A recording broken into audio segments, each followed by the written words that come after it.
سبحانك لا علم لنا إلا ما علمتنا إنك أنت العليم الحكيم. معزز حاضرینو، الله جل جلاله دې زمونږ او ستاسو راتګ په خپل دربار کې قبول او منظور وګرځي. الله جل جلاله دې د عظیمه فریضه چې عبارت دی د جمعې مانځه څخه په خپل دربار کې د قبول او منظور وګرځي. معززو حاضرینو، په دې جمعه کې زمونږ او ستاسو موضوع ده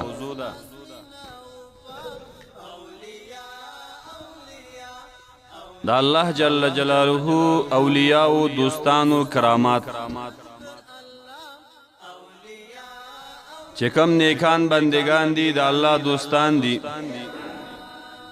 په اصطلاح بزرگان دي، د هغوی کرامات قبل الوفات هم شته او بعد الوفات هم شته.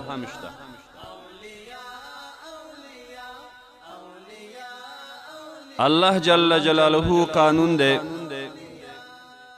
تمام انسانان یو شان ندي پیدا کړي. څوک یې پیغمبران کړي دي او بیا په پیغمبرانو کې ټول یو شان نه دي. بعضو لره الله جل جلاله په بعضو نورو باندې فضیلت ورکړی دی. تلک الرسل فضلنا بعضهم علی بعض. الله جل جلاله فرمای بعض رسولانو لره موږ په بعض نورو باندې فضیلت ورکړی دی.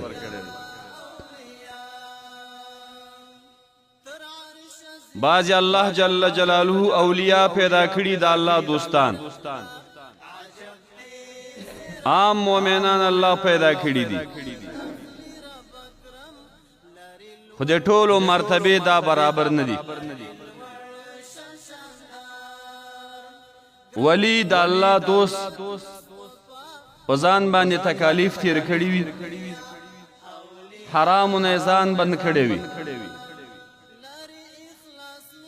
د الله جل جلاله په فرامینو باندې عمل کړی وي، نو ځکه الله جل جلاله دته په کرامت باندې ناز ورکوي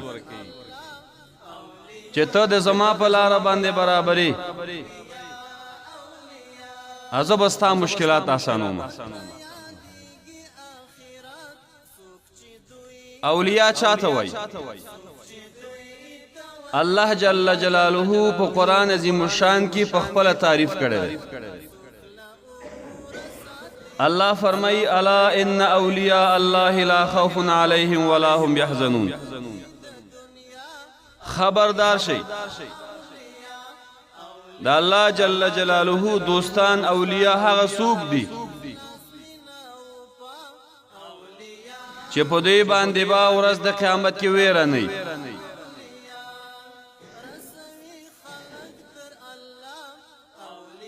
اولیاء سعمل کی چې په دې باندې به ویره نه وي. الذین آمنوا وکانوا یتقون. اولیاء هغه کسان دي چې دوی ایمان راوړی دی او ایمان سره تقوا کوي، د ګناهونو نه ځان ساتي، د صغیري او د کبیري ګناه نه ځان ساتي. حضرت عمر رضی الله تعالی عنہ مبارک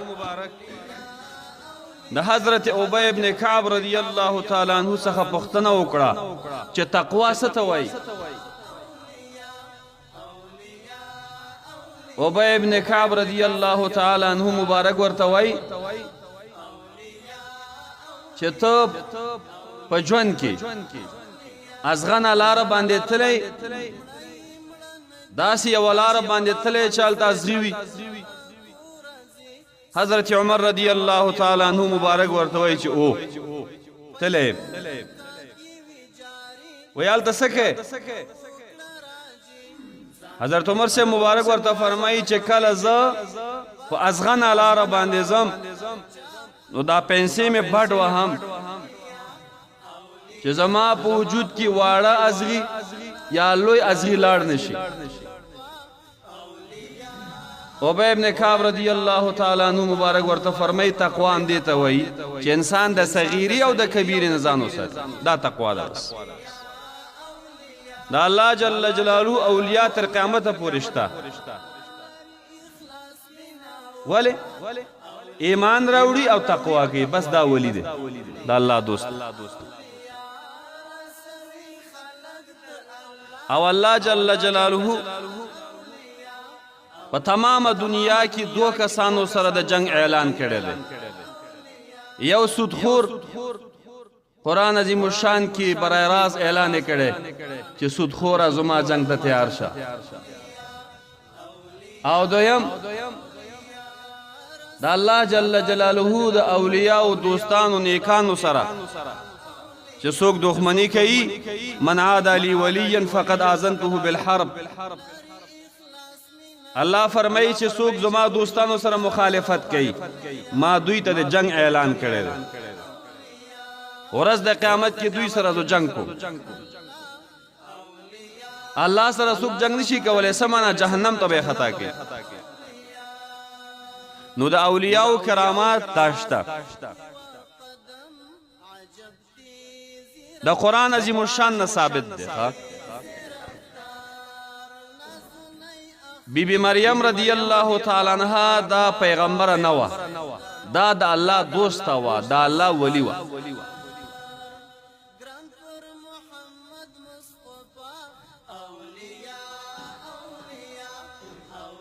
واقع اوږده ده. الله جل جلاله دا بی بی مریم حامله کړله چې کله و بی بی مریم باندې درد د لنګون شروع شو، د ماشوم د پیدا کېدلو درد. و بی بی مریم باندې درد زیات شو. قرآن عظیم الشان چې الله فرمای چې بی بی مریم ته منګه ویلي په طریقې د الهام سره ته لاړه شه، یوه کجوره وه، اوچه کجوره وه،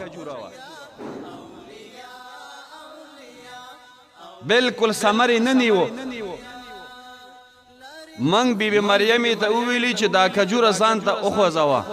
په تا باندې به لمدې کجورې خطا کړي.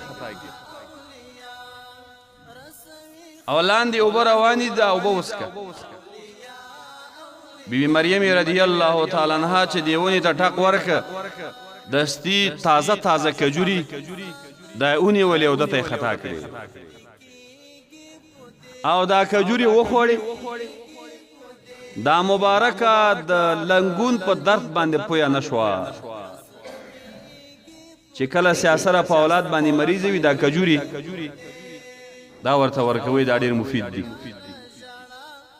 نو تاسې وګورئ وچه کجوره ده، کجوري پکې نشته. دا د الله ولی ده، پیغمبره نه ده. دا چې ورته لاس نږدې کوي، تازه تازه کجوري ور باندې خطا کوي. دا کرامت. او که چېرته همدغه کرامت د پیغمبر نه ښکاره شي، بیا دې ته څه وایي؟ معجزه وایي. معجزې خو ډېرې دي. موږ بیان په کراماتو کې دی، د الله جل جلاله د اولیاءو په کراماتو کې. دویم روایت عبدالرحمن بن ابی بکر صدیق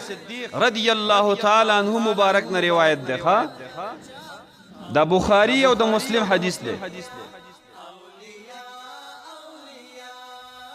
ده قصه کوي اصحاب صفا و مدینه منوره کې د نبی علیہ السلام مبارک مدرسه و. آلته د نبی علیہ السلام شاگردان اوسېدل، اصحاب صفا ورته ویل کیږي. منګه او تاسو په شي کې ورته صفا وایي، چوتره. هغوی لپاره داسې مدرسه نه وه لکه څنګه چې تاسو دا مدرسې دي صرف یو چوتره وه غربت و دا د مدرسې طالبان چې وو هلته اوسېدل دا په نبی اکرم صلی الله علیه وسلم باندې ډېر ګران و په هغه زمانه کې وظیفه نه وه چې کله به ماښام شو نبی علیه السلام مبارک به صحابه کرامو ته ویلي چې چا سره چې وس وي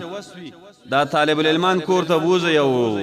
میلمستیا ورته ورکړئ چا به 3 کسان چا 4 کسان چا 15 کسان چې کوم کسان به پاتې شول نبی اکرم صلی الله علیه وسلم به کور ته بوتل نبی علیه السلام مبارک باندې د مدرسې طالبان دومره ګران عبدالرحمن سے فرمائی نبی اکرم صلی اللہ علیہ وسلم او فرمائل چې چا سره ده 2 کسانو وسوي نو هغه د 3 کسان سره بوزي د طالبانو نه او چا سره چې د 4 کسانو وسوي هغه د 15 بوزي چا سره چې 15 کسانو هغه د 6 کسان ځان سره بوزي او کور کې د ورته ډوډۍ ورکي مختلفو صحابه کرامو ځان سره د مدرسې طالب العلمان کور ته بوتل عبدالرحمن سے فرمائی رضی اللہ تعالی عنہ زما پلار وای 3 کسان ابو بکر صدیق رضی اللہ تعالی عنہ دا وای زمون کور ته راوست لس کسان پاتې شول نور څوک نو چې دا کور ته بیولی وای نبی اکرم صلی الله علیه وسلم دا لس کسان خپل کور ته بوتل چې ډوډۍ ورته وړي په خیرات باندې ډوډۍ کمیږي نه خانورم الله پکې برکت اچي په دې کلی باندې په دې محله باندې الله برکت کوي نبی علیہ السلام مبارک لس کسان ځان سره بوتل او حال لا دې چې فامیلی څومره غټو عبدالرحمن رضی اللہ تعالی عنہ مبارک فرمائی چې زما پلار ابو بکر صدیق رضی اللہ تعالی عنہ 3 کسان په ما باندې وسپارل او ما ته ویلي چې ګوره زویا تر څو چې زه کور ته راځم دوی ته میلمستیا ورکړه د دوی د میلمستیا نه فارغ شه او زما پلار وای نبی اکرم صلی الله علیه وسلم خواته ورغه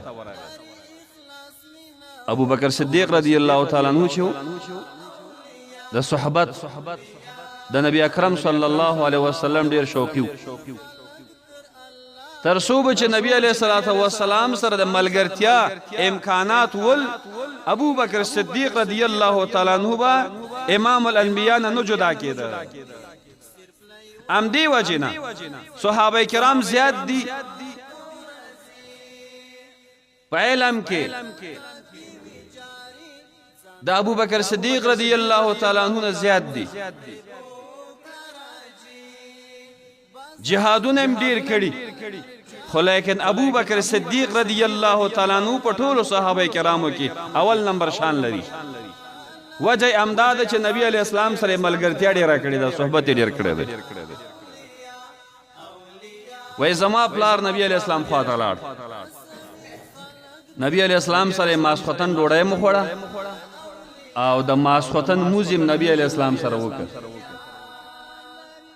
مونږ وای میلمانو ته ډوډۍ پیش کړه طالب العلمانو ته ډوډۍ وخورئ وای طالب العلمان ویلی چې زمنګ د کور خاون دا چیرته ده یعنی ابو بکر صدیق رضی الله تعالی عنہ چیرته ده وای منګ ورته ویلی چې هغه نبی اکرم صلی الله علیه وسلم خواته ده وای طالب العلمان ویلی تر څو چې ابو بکر صدیق رضی الله تعالی عنہ نه راغله منګ ډوډۍ نه خورو دا ابو بکر صدیق رضی اللہ تعالی عنہ مبارک زوی عبدالرحمن رضی اللہ تعالی عنہ مبارک ورته وای چې ګورئ دا زمنګ ډوډۍ وخورئ که زمونږ پلار راغی او تاسو ډوډۍ نه یو خوړلی نو موږ ته بیا زمونږ پلار په غوسه کیږي چې میلمنو ته مو ولې ډوډۍ نه ده ورکړې خو چې څومره عذر یې ورته وکړه خو طالب العلمانو ډوډۍ ونه خوړله چې دې کې حضرت ابوبکر صدیق رضی الله تعالی عنہ راغی پخوا زامن چې و د پلار احترام به ډېر کول عبدالرحمن رضی الله تعالی عنہ مبارک فرمای زه یې پوه شوم چې زما پلار اوس ما ته په غوسه کیږي چې میلمنو ته دې ولې ډوډۍ نه ده ورکړې زه یې چېرته پټ کېناستم چې د اولې غوسې نه ځان یو طرف ته کم بیا به دلایل ورسره وایم وایي چې کور ته راغی زما مور ورته وایي چې زما د سترګو یخوالی چېرته وي میلمانه دې دلته پریښي وو ته تللی وي وایي ابوبکر صدیق رضی الله تعالی عنہ ورته ویلي چې زما په خیال لکه چې تاسو میلمنو ته ډوډۍ نه ده ورکړې وایي موږ ورته ویلي چې نه موږ چې ورته څومره مو ویلې خو ډوډۍ قبوله نه کړه وایي پلار مې په غوسه شو ما ته یې آواز وکړ ای کم عقله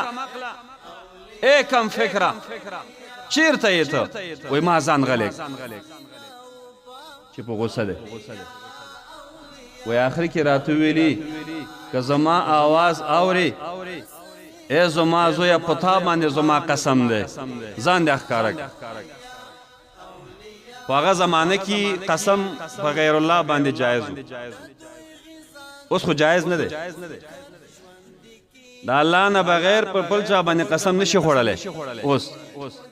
خو په هغه زمانه کې چې ابوبکر صدیق رضی الله تعالی عنہ په خپل بچي باندې قسم خوړو هغه وخت کې جایز و بس وایي زه راووتلم وایي ما ته به غوسه و چې میلمنو ته دې ډوډۍ ولې نه ده ورکړې ما وایي خپل دلایل ورته ویلي چې موږ ورته پیش کړی میلمنو نه پوښتنه وکړه وایي میلمنو ورته ویلي چې او موږ ته میلمستیا پیش کړی و خو موږ قبوله کړې نه ده تر څو چې ته نه یې راغلی ابوبکر صدیق رضی الله تعالی عنہ په غوسه شو وایي زما د قسم وي په خدای باندې چې زم نه خورم میلمنو قسم وخوړه چې موږ هم نه خورو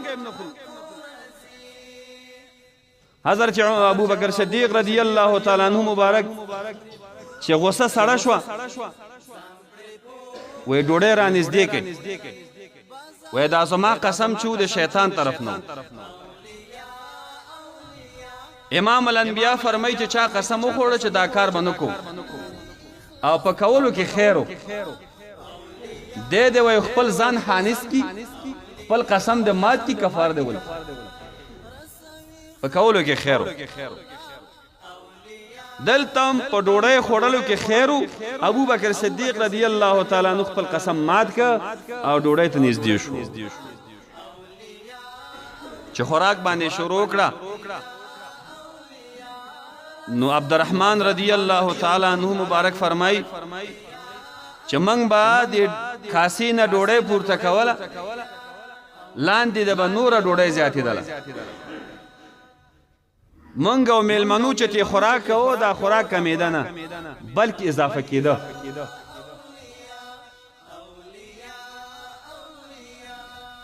بیا وایي ابوبکر صدیق رضی الله تعالی عنہ مبارک زما مور ته وایي چې دا کوم ډوډۍ تاسو برابر کړې دا خو ډېر کم دی وایي زما مور ورته ویلي اوس لان زیات دی کله چې موږ دغه ډوډۍ تیارول هغه وخت کې کم و اوس زیات شوی دی وایي چې کله موږ ماړه شو دغه ډوډۍ موږ نبی اکرم صلی الله علیه وسلم کور ته ولېږله او نبی علیہ السلام په کور کې 12 کسانو هر یو سره ډېر کسانو 12 مشرانو هغه ټولو کسانو د ډوډۍ نه ډوډۍ وخوړله خو بیا هم باقي پاتې نو دې ته کرامت د اولیاء ویل کیږي د نیکانو کرامت الله یې نازوي ډوډۍ ورنه خوري کمیږي نه بلکې نورم سوا کیږي او زیاتیږي دویم روایت جابر بن عبدالله رضی الله تعالی عنہ مبارک فرمای سبا ته وای جنگ احد سبا ته واقعه د جنگ احد وای زما پلار زرا اوغختلما ما ته ویل چې زویا تا ته معلوم دی چې زما په فامیل کې په ټولو کې ته را باندې ډېر ګران یې یا په ټوله دنیا کې ته را باندې ګران یې بغیر د محمد رسول الله صلی الله علیه و آله وسلم هغه بیا را باندې ډېر ګران دی خو زما وصیت واوره زه خپل ځان ګورم چې سبا په جنگ احد کې د کافر په مقابل کې اول زه شهید کېږم الله جل جلاله په کشف کې یا په الهام باندې ورته ښودلی و چې ته سبا شهید کېږي خپل زوی ته یې ویلي چې سبا اول نمبر زه به یم په مسلمانانو کې شهید کېږم وصیت واوره ستا خویندې دي په کور کې دوی سره ښه ګزاره کوه خورګانو سره بد چلن ورسره مه کوه دویم په ما باندې قرض دی دا قرض مې خلاص کړ هسې نه چې دنیا نه قرضدار لاړ نه شم نبی اکرم صلی الله علیه وسلم به چې یو څوک په چا به چې جنازه کوله پښتنه به یې کوله چې په دې باندې قرض خو به نه چې چا به ورته ویلي چې په دې باندې قرض دی بیا به جنازه نه کوله چې قرض یې خلاص کوي د انسان حق الله جل جلاله نه معاف کوي نو ځکه دا صحابي وصیت کوي چې زویا زما قرض خلاص کا سبا چې جنگ احد میدان کې جنگ شروع شو کافرانو سره جابر بن عبدالله فرمای اولین کسو چې زما پلار پکې په شهادت ورسید دا د کرامت شو چې پرونه ویلی او اول ز سبا وفات کېږم اول هم دی وفات شو دی وای چې زما په پلار باندې چې څومره قرضونه و دا مې خلاص کړه چونکې په جنگ احد کې اویا یا 2 کسان په شهادت رسیدلی وو په هغه زمانه کې دومره مړي نه کېدل ښه دا څومره غزوات چې د کافرانو د امام الانبیا په منځ کې چې شوي دي په دې ټولو غزواتو کې اول نه تر آخره پورې 1400 کسان دو طرفه وفات شوي اوس په خپله سوچ وکړه په دې حکومت کې چې د اشرف غني چې ناست دی څومره مسلمانان له منځه لاړل په زرګونو هېڅ فایده یې نشته بې ځایه عاجزان لاړل خو په هغه زمانه کې دا مړي ډېر کم کېدل خالد ابن ولید رضی الله تعالی عنہ مبارک جهاد ته تلو هلته ورنه زیات کسان مړه شول په جهاد ډېر زیات کسان مړه شول نو نبی علیه السلام مبارک خبر شو چې خالد ابن ولید صاحب چې دی ډېر کسان وجلی دي نبی علیہ السلام مبارک الله جل جلاله ته وایي چې خالقه دا کم کار چې خالد کړی دی په دې کې زه نه یم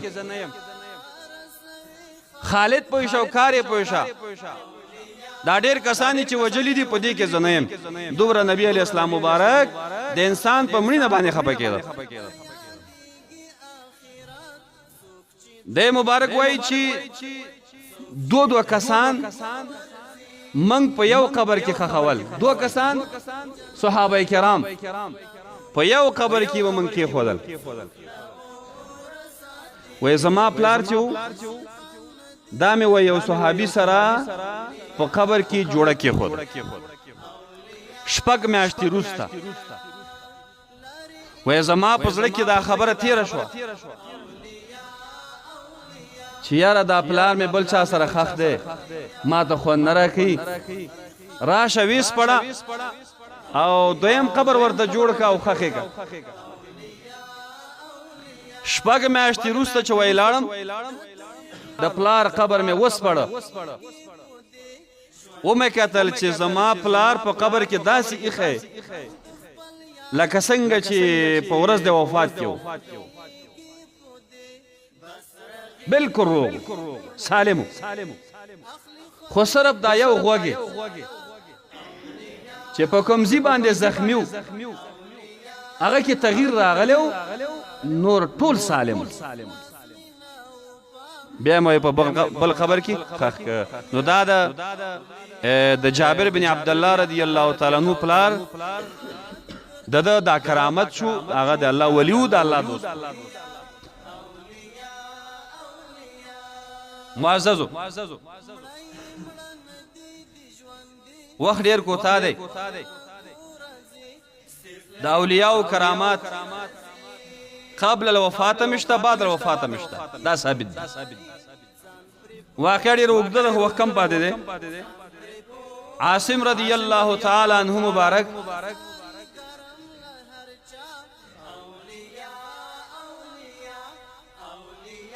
او 10 کسان ملګري ورسره کافرانو ما سره کړل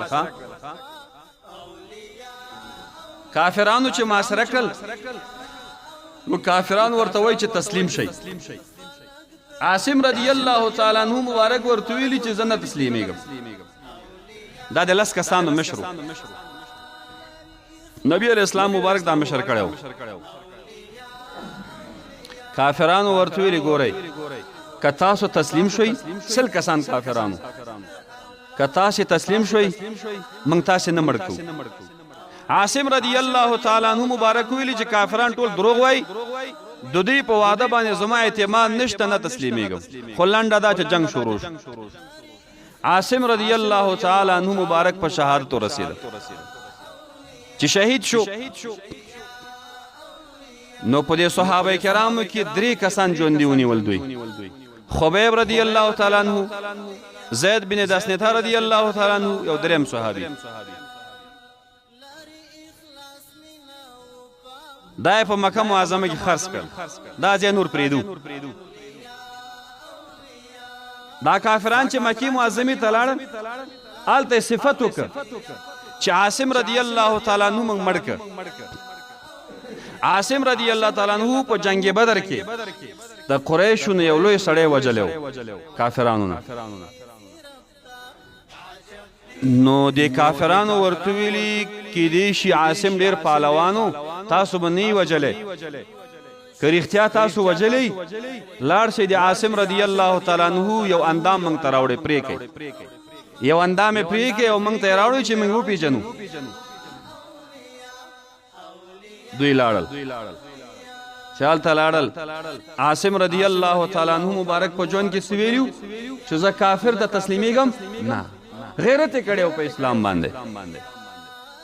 نو الله جل جلاله دومره غیرتی دی